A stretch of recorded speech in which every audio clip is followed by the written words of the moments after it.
खुलुमबाय गोजोन फुंबिलिनि बयनिसिमबो गाहाम हामलायनायखौ जासिहरनाय थाबाय आं सिबिरानि ब्रह्म आसा खालामो नोंथांमोनहा गासैबो मोजाङैनो दङ नोंथांमोननि थाखाय आं गोदान मोनसे भिडिअ लानानै फैबावबाय अन्नानै भिडिअखौ जोबजासिम नायलांदो फैगौ 19, 20 आरो 21 जानुवारियाव कामरुप जिल्लानि बक' गान्धी मैदान सामान्य क्षेत्रआव बर' थुनलाइ आफादनि 63थि बोसोरारि जथुम्माखौ खुंगोन।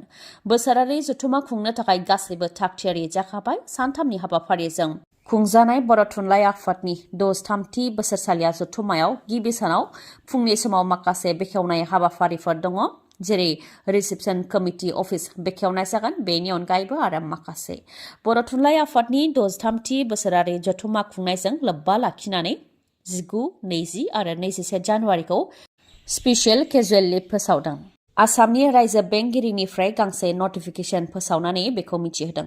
जायफोर सोरखारि मावख'गिरि आरो फोरोंगिरिफ्रा बर' थुनलाइ आफादनि 63थि बोसोरसालिया जथुम्मायाव आलासि महरै बाहागो लागोन, बिथांमोननि थाखाय 19, 20 आरो 21 जानुवारि बे सानथामखौ स्पेसियेल केजुवेल लिभ फोसावदों आसामनि रायजो बेंगिरिनिफ्राय। APSC आनजादनि फिथाइखौ मैया फोसावनानै होबाय, जेराव गोबां बर'फोरानो उथ्रिसार जानो हादों। गासै 19 बर' फिसाफोरा APSC आनजादाव उथ्रिसार जानो हादों, जाय जों गासै बर'नि थाखाय गोग्गाथाव आरो गोजोनथाव रादाब। उथ्रिसार जानो हानायफोरनि मादाव गणेश चन्द्र बर' बिथाङा SCS आव सायख'जादों। जेम्स दैमारि बिथाङाबो SCS आव सायख'जादों। श्रावणी बर' बिथाङा SCS आव सायख'जादों। दिमासा ब्रह्म बिथाङा APS आव सायख'जादों। मितुमा बसुमतारी बिथाङा APS आव सायख'जादों। इरिदयानन्द ब्रह्म बिथाङा सुप्रिटेन्डेन्ट अफ एक्साइज आव सायख'जादों। प्रकाश बसुमतारी बिथाङा BDO आव सायख'जादों। चान्दी बरगयारी बिथाङा BDO आव सायख'जादों। अनिन्दिता ब्रह्म बिथाङाबो BDO आव सायख'जादों। मुकुल बसुमतारी बिथाङाबो BDO आव सायख'जादों आरो बेबायदिनो माखासे। फोरमायथिनो गोनांदि APSC आनजादाव उथ्रिसारनो हानायफोरनि मादाव आसाम सिभिल सार्भिस जुनियर ग्रेडआव 86 सायख'जादों। आसाम पुलिस सार्भिस जुनियर ग्रेडआव 65 सायख'जादों। लेबार अफिसाराव 3 सायख'जादों। सुप्रिटेन्डेन्ट अफ टेक्सेसआव 9 सायख'जादों। सुप्रिटेन्डेन्ट अफ एक्साइजआव 1 सायख'जादों। आसाम फाइनान्स सार्भिसआव 20 सायख'जादों।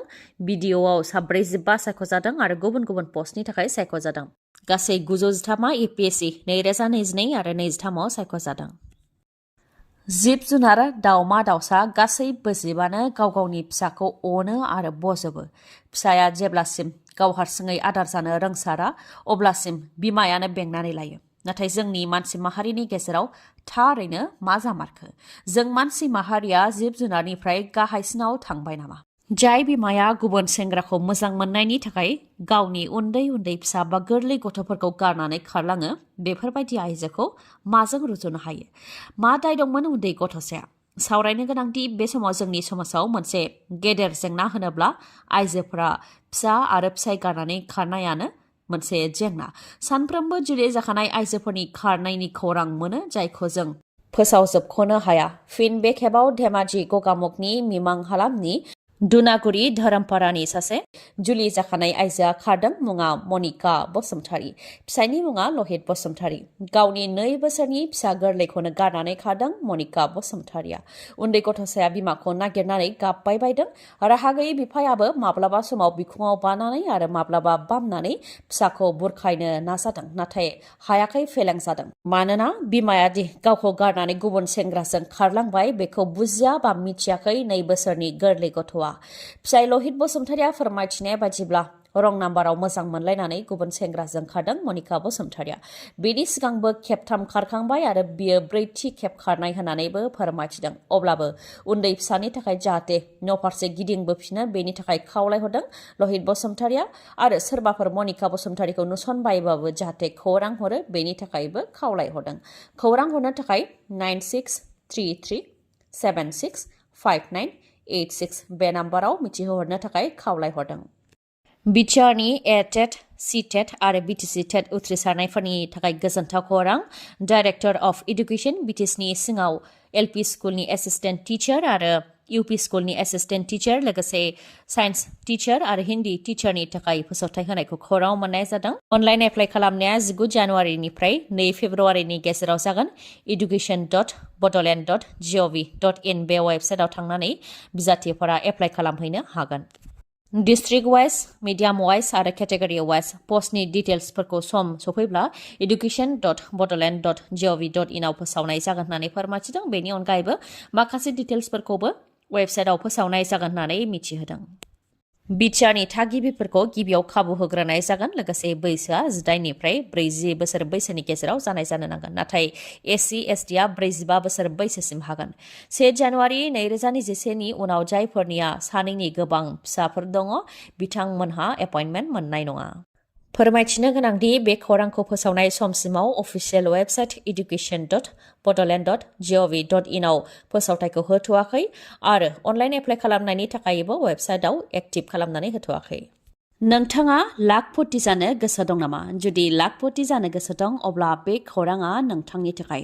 आसाम सरकारा आइजोफोरखौ लाखपति खालामनो थाखाय मुख्यमन्त्री महिला उद्यमिता बिथांखिनि गेजेरजों 35,000 रां होनो थाखाय जि फोसावदोंमोन। बे रांखौ मोननो थाखाय फर्म होनाया दिनैनिफ्रायनो रायजोआव जागायजेनसिगोन। सानसेल' मोननो हागोन फर्मखौ आरो फर्मखौ गावगाबागाव गामिनि गाव पन्चायतनिफ्राय मोननो हागोन। बबे बबे जिल्लायाव माब्ला फर्मखौ मोननो हागोन बेखौ नोंथांमोनहा मिथिनानै लानाया गाहाम। फोसावनाय बायदिब्ला 8 जानुवारियाव अदेबानि दिनै शिबसागर, जरहाट, तिनसुकिया, डिब्रुगड़, चराइदेव बेफोर जिल्लानि गाव पन्चायतफोराव फर्मखौ मोननो हागोन। 19 जानुवारियाव माजुलि, लखिमपुर, धेमाजि, गलाघाट बेफोर जिल्लानि गाव पन्चायतफोराव मोननो हागोन। 20 जानुवारियाव काछार, करिमगन्ज, हाइलाकान्दि, कार्बि आंलं, वेस्ट कार्बि आंलं आरो डिमा हासाव बेफोर जिल्लाफोरनि गाव पन्चायतआव मोननो हागोन। 21 जानुवारियाव बिश्वनाथ, सनितपुर, नगाव आरो दरं बेफोर जिल्लानि गाव पन्चायतफोराव मोननो हागोन। 22 जानुवारियाव मरिगाव, हजाइ आरो अदालगुरि बेफोर जिल्लानि गाव पन्चायतफोराव मोननो हागोन। 23 जानुवारियाव कामरुप मेट्र, नलबारि आरो तामुलपुर बेफोर जिल्लानि गाव पन्चायतआव मोननो हागोन। 24 जानुवारियाव बरपेटा, बङाइगाव, गवालपारा आरो बजालि बेफोर जिल्लानि गाव पन्चायतफोराव मोननो हागोन आरो 25 जानुवारियाव धुबरी, साउथ सालमारा, क'क्राझार, चिरां आरो बाक्सा बेफोर जिल्लानि गाव पन्चायतफोराव मोननो हागोन। फोरमायथिनो गोनांदि रायजोनि आइजोफोरखौ लाखपति खालामनायनि थांखिजों आसाम सरकारा मुख्यमन्त्री महिला उद्यमिता बिथांखि बेखेवदों। जायनि गेजेरजों गिबियाव 10,000 रां होनाय जागोन। बेनि उनाव नैथि बोसोराव बेंकनिफ्राय 12,500 रां लन होहोगोन आरो थामथि बोसोराव आसाम सरकारनिफ्राय 12,500 रां होगोन। सेल्फ हेल्प ग्रुपनि आइजोफोरनो बे मुलाम्फाखौ होनाय जागोन आरो सोरबा जुदि आइजोआ गाव हारसिङै फालांगि खालामनानै दिन्थिनो सानोब्लाबो बे मुलाम्फाखौ मोननो हागोन।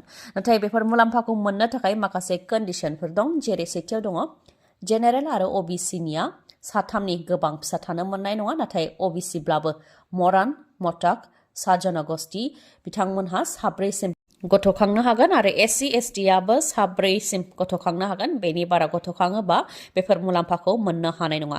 बेनि अनगायैबो माखासे कन्डिसनफोर दंबावो। पुलिसनि बास आरो गंसे ट्राकनि गेजेराव गोख्रोङै सौग्रावलायनायाव 4 पुलिसा थैनो गोनां जादों आरो गोबाङानो जोखोम। फुंनि समाव गोबां खुवा खुफबनायनि थाखाय लामायाव दिदोमै थानाय ट्राकआव पुलिसनि बासआ सौख्रांहैदों।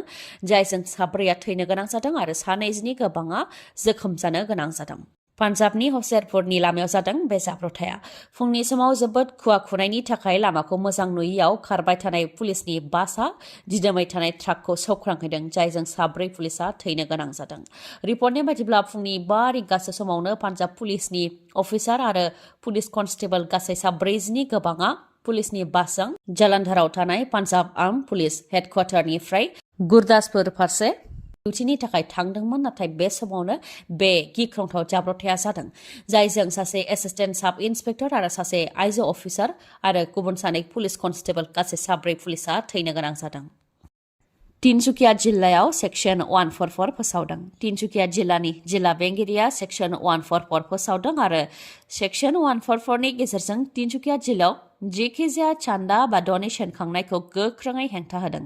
जिल्ला बेंगिरि मावख'निफ्राय बिथोनलाइनि गेजेरजों मिथिहोदों दि माखासे समाजनि आफादफोरा फोरबो खुंनायनि मुङाव, उत्सब खुंनायनि मुङाव आरो बायदि हाबाफारि खुंनायनि मुङाव जरजबस्ति चान्दा बा रां खांदों। लोगोसे जरजबस्ति रां खांनाया समाज बेरेखा हाबाफारियाव सोमोन्दो थानायखौ रिपर्टआव मोननाय जादों होननानै मिथिहोदों। बेनि अनगायैबो बेबायदि रां खांनायजों जिल्लानि रांखान्थियावबो गाज्रि गोहोम गोग्लैयो। लोगोसे रां खांनाया मानसि लांखारनाय एबा जायखिजाया क्राइम फारसेबो लांनो हागौ होननानै फोरमायथिदों। बेनिखायनो तिनसुकियायाव सेक्सन 144 फोसावनायनि गेजेरजों रां बा चान्दा खांनायखौ आबुङै हेंथा होदों। गोजोन्थाव खौरां, मागो दमासि फोरबोनि समाव काजलगावनि MMH हन्डा श'रुमा नोंथांमोननि थाखाय जोबोद गोजोन्थाव अफार लानानै फैदों।